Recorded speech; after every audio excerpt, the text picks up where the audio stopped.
Et on en veut à nos églises, par exemple, et à toutes sortes de structures de nous avoir menti, mais ils ne nous mentaient pas, ils étaient convaincus. Moi, pendant la première partie de ma vie, j'étais convaincu, j'avais aucune notion d'illusion. Pour moi, ma réalité, c'était la vérité. Puis aujourd'hui, je suis capable de prendre la hauteur, puis je vois encore ce personnage-là qui se raconte ça, puis je suis capable de l'observer, et je vois qu'il est encore dans le mensonge, ce petit personnage-là que j'ai construit. Il est encore dans l'illusion. Alors, je ne peux pas en vouloir à ceux qui n'étaient pas encore là. Ils nous ont enseigné l'illusion parce qu'ils ne connaissaient que l'illusion, mais sans savoir que c'était une illusion. C'est le grand mensonge.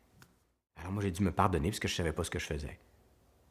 Je ne savais pas que j'étais prisonnier d'une illusion, d'un mensonge, puis que je me croyais. Mais je ne peux pas m'en vouloir. Donc, je ne peux pas en vouloir non plus à toutes les organisations qui ont enseigné ça parce qu'ils étaient convaincus que c'était ça. Tu sais, moi, c'est pour ça que c'est super de rencontrer des gens qui sont dans des champs de conscience plus évolués que nous. Moi, je me rappelle, la première fois que j'ai rencontré le père Yves, il me parlait là, c'était dans mon champ de conscience, je trouvais que ça faisait aucun rapport à ce qu'il disait.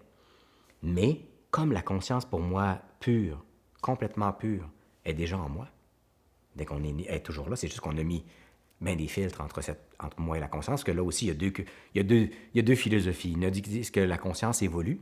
Moi, je pense que la conscience se dévoile. Elle est toujours là. Parce que je me rappelle, et je suis certain que tout le monde se rappelle, à des moments dans sa vie, tout d'un coup, on a eu des moments comme de pure conscience. Ou tout d'un coup, on appelle ça des moments d'éternité, le temps s'arrête. Même la notion du temps change. Tout d'un coup, on est vraiment là. Alors pour moi, je pense que la conscience pure est là.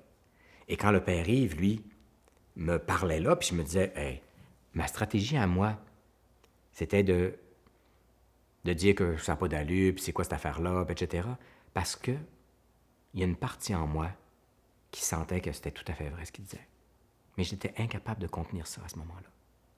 Quand je disais tantôt, on ne veut pas se rencontrer parce que avoir rencontré ça à ce moment-là, ça veut dire élargir ma conscience, ça m'aurait obligé à changer.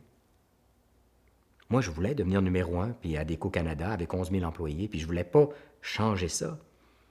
Alors c'était, hey, réveille-moi pas, parce que si je me réveille, je vais être obligé de changer, puis je veux pas changer. Alors il y a une place en moi. C'est pour ça que des fois, les gens vont dire, mon Dieu, on va être très dur. On voit présentement dans le monde toute la dureté. Mais la dureté, elle s'attaque à tous les gens plus conscients, qui deviennent des menaces. Alors, je n'étais pas un mauvais être humain. J'étais juste paniqué complètement parce qu'il y a une place en moi connectée à la vie qui disait « Ah, c'est ça? » Et le petit personnage qui disait « Non, non, non, non, non, non, non, non, non. » Et j'aurais pu même vouloir... J'ai été 10 ans sans voir le père Yves.